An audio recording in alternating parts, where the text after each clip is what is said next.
Welcome to a 2014 National Signing Day edition of SVSU Red Alert. I'm J.J. Boehm, joined by SVSU head football coach Jim Collins. And Coach, the end of recruiting season, I think, is always probably a mix of relief and elation. Exactly. Well, JJ, a lot of work goes into it. And it's not just our coaching staff, our players, our administration, our faculty. Everyone gets involved in the recruitment of these young men. And it goes on for quite some time. And then the end is a real big hurry to get things done and get things accomplished. So obviously, a lot of hard work. It paid off. And now we can take a little bit of a breath and then start getting focused on our football team in spring practice. And we'll go through the entire list of commitments here. But one of the things that you mentioned to me early on in this class was a lot of very academically successful kids that you're bringing in this year in particular. Well, I think it's important, number one, to go after high-character kids, and we've done that. And then the second part of it is always we want people that are going to be successful here at Saginaw Valley that fit what our academic mission is all about. And it also, when you've got smart people on your football team, I think that's an advantage. And we've always done well with having a high team GPA and players that have been successful for us have been able to get it done in the classroom. So that's the type of person we're looking for. We're also looking for a guy that's ready to achieve. There's always a couple guys that don't come out of high school with the type of grades they get here at Saginaw Valley. So what I'm saying is they get into our environment, they achieve at a high level, they get around a culture that expects high performance in the classroom, and I think it really helps our program. And so with that, we'll run down this year's 2014 signing class for SVSU, starting at the quarterback position. And big shoes to fill there. John Jennings rewrote the record books here at SVSU, was essentially a four-year starter, and now you're bringing in two incoming freshmen at the position. Well, the good thing is we have some good players in our program, so we're not going to expect freshmen to come in and start day one, although we've got two talented individuals coming in. Ryan Conklin from Parma Western, down near Jackson, is an excellent quarterback from the standpoint of being able to run and throw the football. And that's the type of player we're looking for, a dual threat type of guy, as is Jordan Martin, who comes from Ohio, Cuyahoga Heights. They both have interesting backgrounds. Ryan's father was a quarterback at Western Michigan. Jordan's father was a quarterback at Notre Dame, and also is his high school coach. So they're players that come from a football background and a football environment at home, and we're happy to have them. And you mentioned the dual threats. I watched the highlight reels for each of them, and you see each of them running around a lot, either scrambling, trying to find somebody to throw, or turning upfield and running with it. And that's really what you're looking for. In today's day and age, you can't have perfect protection in every play. And when your quarterback's a threat in the running game, I think it helps your run offense. Guys that can move their feet in the pocket and make things happen are what we're looking for. And that's what John Jennings brought to our program for the last 4 years. And those are things these two guys do really well. Staying in the offensive backfield, bringing in a couple of running backs from the state of Michigan, one from Metro Detroit, one from the west side of the state. Well, Andy Corey was a big player on a West Catholic team in Grand Rapids that won the state championship. He did an excellent job in his career of really a lot of carries and a lot of yards, as did Jeremiah Johnson from Notre Dame Prep in Pontiac. So we've got two backs that were very productive, carried the loads for their team, have played a lot of football for their high school teams, and come in here with a lot of experience and obviously ready to compete. And probably no surprise, the deepest position group in terms of incoming recruits is at wide receiver, with Jeff Janis, of course, having a standout career playing in the Senior Bowl, but then also you've got Michael Albrecht and Mark Thrash, so your top three receivers all graduating, so a lot of opportunities for playing time there. Well, I also think if you're a high school receiver, you see some of the numbers our receivers have put up the last couple years, and Saginaw Valley is an attractive offense to come play in, and we think we've got 5 really good ones in this group. And, and I'll go right down the list. Sam Gepper, Logan Hesbrook, Marquine Johnson, Damaris Woods, and Danny Wunderlich, all receivers that are big receivers. Great speed, the ability to separate, the ability to go up and make a play on the ball in the air. And they all do, individually have their own little idiosyncrasies that makes them different from each other and real good football players. And when you look at this group, again, you've got quite a bit of size, it seems, across the board as well. And I think that's the thing you've got to recruit in this day and age in football is guys that are big. And, we talk about people that can go up and get the football. The other part of it is people that are physical in the blocking game. And what you see from us these last couple of years is we've done a great job of blocking on the perimeter. And the ability to get in there and block linebackers and block the safeties in order to have your running backs, gain the type of yards our running backs have gained has been an advantage for us. I think the other key thing with the size factor is the durability. If you're going to catch 60 or 70 balls in our offense, being big and durable, I think, is the key to being able to last the season and then get into the playoffs. And then also staying on the offensive side of the ball, bringing in one player at the tight end position. Large human being, small high school. Yeah, well, Phil Lipinski comes from a Division VIII high school here in Michigan. But we're talking about a big guy that can run, and I think he really fits into what we want to do from the tight end position. I think you've seen an evolution in our offense in the tight end position, especially this past year with having guys that can get down the field on our big targets, but also very physical in the run game, and that's what Phil brings us. And then bringing in 4 players on the offensive line, 2 of them from the same high school, and then another one from Michigan and one from Ohio. And that's an area you're always looking to strengthen. And I think we did a great job on both sides of the ball, offensively and defensively. Big guys on the offensive line of scrimmage, physical guys that can move their feet. And I think what we've seen in the past couple of years is not just a great job of protecting for our quarterback, but the ability to run block and be physical in the run game. And that's what each of these guys brings to us. You look at guys like Max Recknagel, who's a taller, athletic, played basketball in his career in high school, will be real good on the edge. And a teammate of his, Nick Sawyer, who's a bigger, stronger guy that can play inside for us or outside.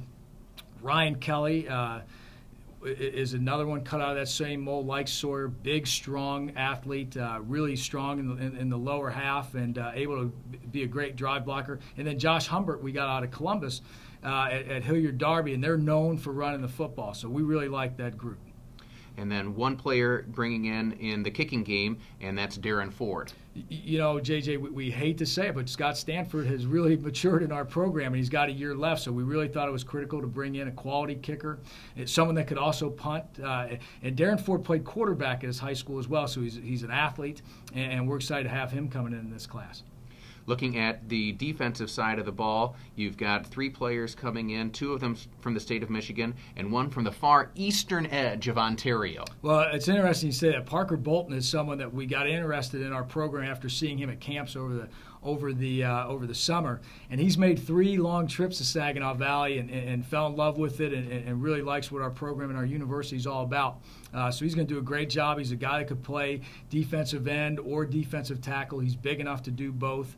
So we're excited about having him. The other person, Ryan Gruska, from the west side of the state, another guy off the edge, a relentless pursuer of the football. I thought he did a great job of pressuring passers and playing the run. It has great size. And then Chris Dorbatu from Tecumseh is a guy we're bringing in as a defensive tackle. Doesn't have a ton of experience playing high school football. Is a little bit of a late bloomer, but really has come on. You see he's got great potential. And once again, a really big body and athletic enough to where you could see him possibly playing on the edge as a defensive end, but probably inside as a defensive tackle.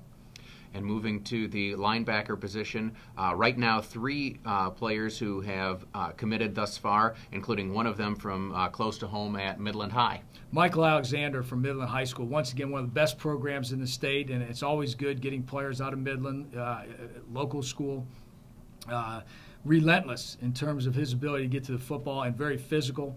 He's big. He's got he looks like a college football player already. He's going to get bigger, but he's got the size, I think, to potentially compete right away. But we were really impressed with his ability just to find the football and go get it. And then also 2 others, one from Birmingham, Brother Rice, which has a great linebacking tradition, as people who follow high school football in Michigan know, and then another one from the Columbus area, who is actually the Division II High School Defensive Player of the Year for the state of Ohio. Well, let's talk about Hayden Hatton first from New Albany High School. That's a program that's made it real far in the Division II level of high school programs in the state of Ohio. He was the Defensive Player of the Year in Division II, as you said, and one of those guys that is really good at finding the football. Very smart player, very instinctive, and runs really well, and has been extremely productive.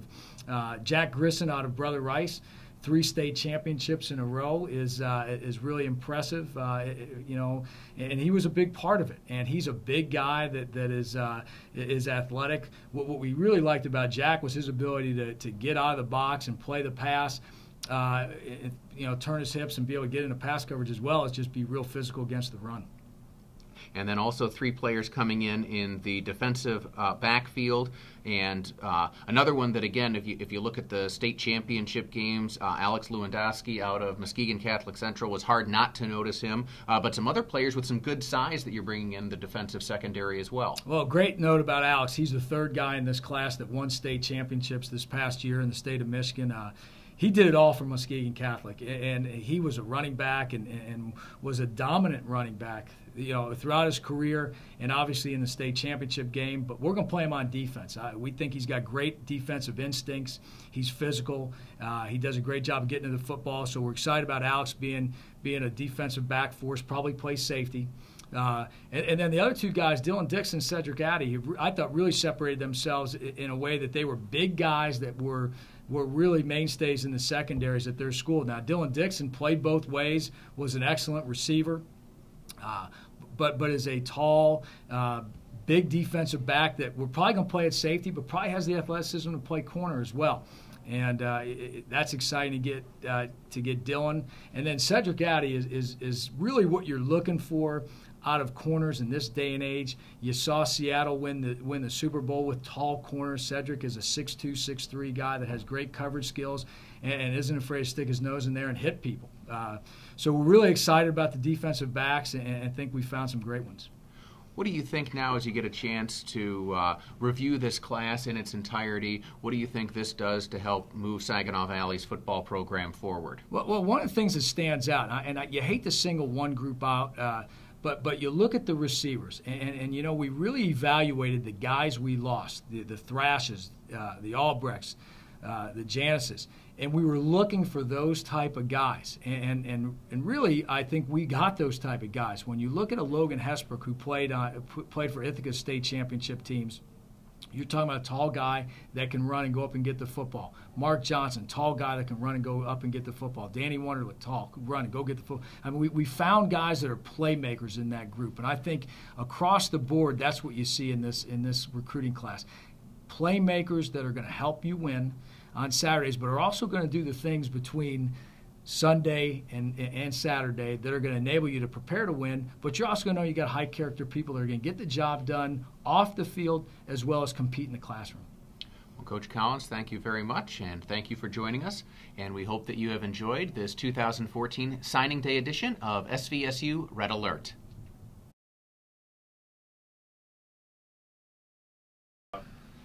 How nice is that to have 4 guys that you don't have to teach to win? Well, it's nice, and it's not just 4 guys. There's a lot of guys in here that were in the playoffs, went deep in the playoffs, and come from successful and winning programs. I think, what we're looking for is guys that have been in the heat of battle, can compete under pressure, and have high expectations of themselves and their teammates. And that's the great thing about recruiting guys from winning programs. But even the guys that aren't from winning programs, when we did our evaluations, they made a difference on their team, whether it was as a leader, in the weight room or wherever it was. What we have found are people that know how to compete at the highest level and have very high expectations. And I think those are the type of people that fit in well at Saginaw Valley, because when they come here, the coaches and everyone on campus is going to place high expectations on them. They've got a lot to live up to, especially with the tradition we have on our campus. Could you talk a little bit about I'm not sure how to phrase this correctly, but Division I, Division II, you're going out there, you're looking, you're hoping guys maybe slip through the cracks a little bit. And the opportunity as a football coach, how excited do you get sometimes when you go, boy, I tell you what, let me just give this kid 10 minutes in the weight room here, 10 minutes out here, and really be able to teach this young guy, this young football player the game? Well, that's the exciting part. And right now we talk about it with our recruiting efforts. The real fun and real hard work starts now, once they enroll and get started in our program. And I think one of the great things and probably the most valuable thing that you have as a coach is that ability to develop talent and day in and day out work with guys. And you take a group like this, 25 young men, and they are at a certain level right now. And your job as a coach is to be the guy that takes them to a higher level. And that's the exciting part of it. So there are a lot of guys in this group that were probably on the verge of being D1 recruitable players, but there's some guys that weren't. But what you see 4 and 5 years from now is really the most important part of it, is what did they do and what did you as a coach, what type of impact did you have on them while they were here? And that's our job. That's what we get excited about. Not just recruiting a high caliber student athlete, but being able to develop that high caliber student athlete to his potential. Up to that point, do you grade players on that kind of scale? I mean, do you look at it and say, these guys should have been or might have been D1 talents? I mean, I know Marquise Johnson had some D1 offers. Dixon had a couple of D1 offers. Anybody else? That Nick Sawyer had an offer and turned it down. Mm-hmm. And I think that's and there's a lot of guys that were getting D1 interest and might have been that next guy had a guy falling out. So. This is what we trust, Mike. We trust our evaluations. We start evaluating these guys when they're juniors. Mm-hmm. We go to camps in the summertime. We get them to our camp. We watch them play. And, we think if we're doing a pretty good job of evaluation, there's probably some Mid-American Conference schools and maybe some Big Ten schools in on these guys as well. They just haven't offered them yet. So it's not a matter of us saying this guy we heard – Eastern or Central or Western was interested. It's us doing a thorough evaluation as far as what we need and how we grade guys. And then I think when you hear the fact that they're getting recruited by those other Division I schools, I think that just validates your evaluation process more than anything. Have you seen a correlation between getting a kid early and talking to him his junior or even at the end of his sophomore year and getting him to choose you guys over a D1 school, or that interest or waiting? Because, I mean, from what I've talked to from players that you guys have got this year, it seems like that relationship, building it early on, was one of the more important factors in some of these decisions. Just having known you guys for now 2 years instead of just talking to you guys in December or something like that. Absolutely. At the end of the day, some players, some high school players are looking for something that's the exact opposite of what you just said. They could care less about the relationship. They're just going to go to whatever they view in their mind as the best place for them. But for the most part, recruiting is about developing relationships.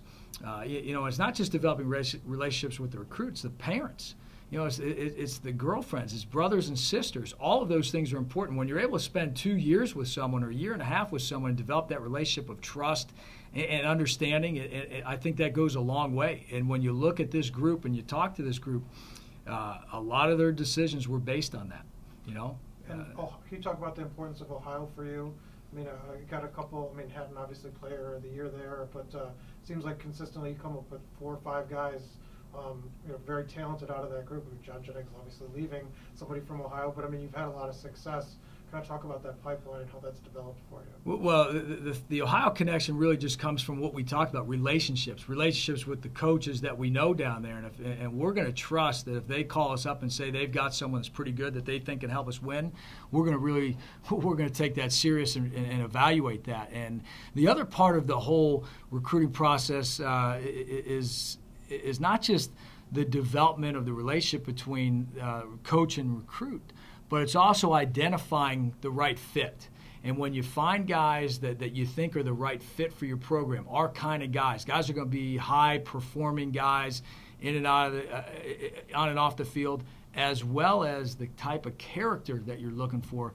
So if you really look, a lot of our guys come from Central Ohio when we go down, because we know a lot of those coaches in Central Ohio from us all being there. So I think just understanding, not just taking it beyond the relationship part and trusting that high school coach knows and understands what we're looking for, I think really helps. Hayden specifically, how did he get on your radar? He was one of the guys that I guess I talked to him today, and he said you didn't start recruiting him until a little later. And he hadn't had much interest from Division II. How did he get on your guys' radar? I started recruiting him, I guess, in November, it sounded like. Well, the interesting thing is we've known Hayden for a long time. We know that program for a long time. Mm-hmm. And Hayden was one of those players that I think developed and had an unbelievable senior year. And that's the advantage, I think, to being at our level. A lot of the Division I offers are really based on how well someone does their junior year.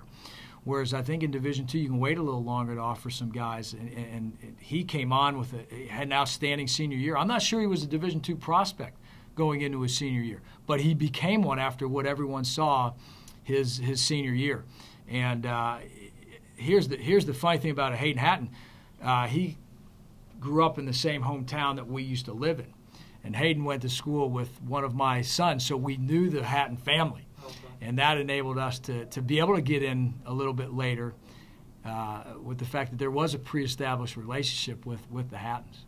And you talked about size being important, but what about the opposite? How do you decide he's a guy that's like 6 feet, a little undersized for a linebacker? Where do you decide to evaluate players that maybe are undersized? Your receivers are very big. It's easy to kind of take a chance on somebody that hasn't had a lot of playing time or things like that. But how do you decide to take a chance on an undersized guy, or might be a little shorter than some schools like at certain positions? Well, two things. Number one, you're really looking for a football player, a guy that's ultra productive. There's exceptions to the rule. London Fletcher played 16 years in the NFL at 5'9", so an undersized linebacker can get it done if he's a player. And then the second part of it is his willingness to work when he gets in your program, because just being short doesn't necessarily mean you're not big enough. And that comes back to your development in the weight room with your strength coach, and just that person's desire to build his body up so that he can withstand the punishment that it takes to play at this level and be able to compete at this level from a strength and power standpoint. So I think the big thing is you got to take height out of the equation a lot of times. And I think linebacker is a position where obviously a taller guy may be able to see over people better, but we've seen example upon example of a shorter guy being able to get it done because he's a football player. And I think that's what you're evaluating. First and foremost, can this person play the game? And if he can play the game, you got to trust that your ability to develop him in the offseason and get him bigger and stronger in the offseason is going to work and put him in a position to be able to be successful here at the Division II level. And quarterback, you talked about dual threat being important. Any other kind of, arm strength seems both these guys have pretty good arm strength from what I was looking at.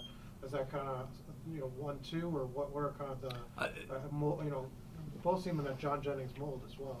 No question about it. They both of them remind me of John. And I think the two things that always stood out over arm strength was John had a quick release and John was accurate. Okay, and I think those are two things that both these guys have. They get rid of the ball. There's not a long wind-up motion. They can get rid of the ball, and they're accurate. They can put the ball where they need to put it. I think they both have arm strength, but your ability to get rid of it quick and your ability to put it on target is more important than ultimately having a guy that can throw a ball 90 yards. But these guys have plenty of arm strength. But I really looked at their release, how quick they get rid of the ball, and then how accurate they are. And when recruiting quarterbacks, it's a little more difficult than receivers. There's more time and more plays to kind of have an opportunity. With quarterback, you bring in two guys. I talked to Ryan. He said initially it was kind of hard to hear that you were, I guess, honest. You offered 4, and you were probably going to get 2. How difficult is it to try to kind of bring in guys? There's not playing time necessarily for 3 guys. It's a one player, one position. A quarterback versus receiver. How do you balance that with the guys that are incoming? Well, I think 2 guys is good in a class because initially you get competition, and I think competition is good. And I explained to Ryan, I explained to Jordan when we brought John Jennings in, we brought him in. There was 2 quarterbacks in that class. So I think competition is good. I think as a coach, you want to make sure that you have enough good quarterbacks. You don't ever want to be in a position where you don't have enough good quarterbacks. It's in a lot of cases, you don't have a lot of control over the fact that you're only going to play one guy. A lot of teams don't like using a 2 quarterback system, and I certainly don't. But if something happens to one of those guys, that next guy has to be able to go in there and not miss a beat. You don't want to be making excuses on Sunday morning that you just didn't have the right quarterback in the game. So I think both these guys are competitors, and this is a challenge like anyone else. We brought in 5 receivers. You can't play with 5 receivers, but we've got some guys that are competitive. They're going to battle it out, and I think that's what our program's all about, attracting outstanding blue-chip type of student-athletes and letting them come in here and compete and prove who's the better player.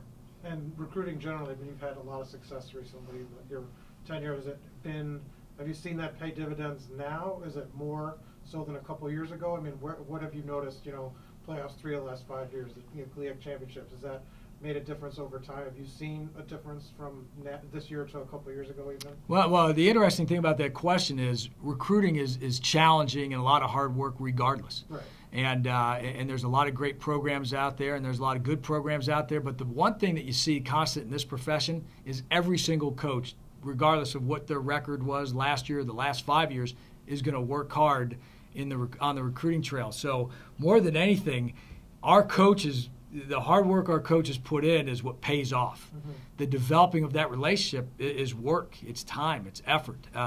That I think is first and foremost. But having something to fall back on, a great institution where someone's going to get an outstanding education, outstanding facilities, especially with the building of this indoor, and then our tradition and history at Saginaw Valley State, and then proof the last 5-6 years of what we've been able to accomplish. All those things are factors that I think not necessarily make it easy, but make us more attractive. Right. And then I know you've been focused on your class and everything, but now everything's in and you see everybody around the GLIAC. Do you look at what everybody else got or what players went where? I mean, how much do you kind of pay attention to that now going forward? I mean, obviously you're busy. Sure.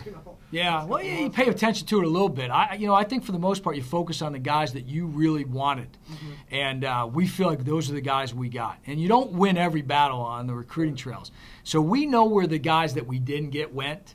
And sure, we're gonna take a look at who else went where in the league, but our focus is on our football team, and that's what we always do anyway. So it is interesting to kind of see who went where and who got who.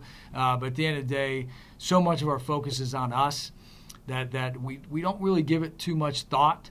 And we get back to working on this football team that's in-house right now, getting these guys prepared with everything they're going to need to enroll in school in August, and then believe it or not, start thinking about the class of 2015. And one last question. I talked to John Jennings last night, and he said he didn't decide until the afternoon on signing day at the end of the day at school.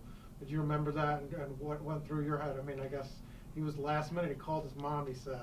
And she said, "Go to Saginaw." So, well, let me tell you, because he said it was at the end of the day. He said it was JJ and I were getting ready.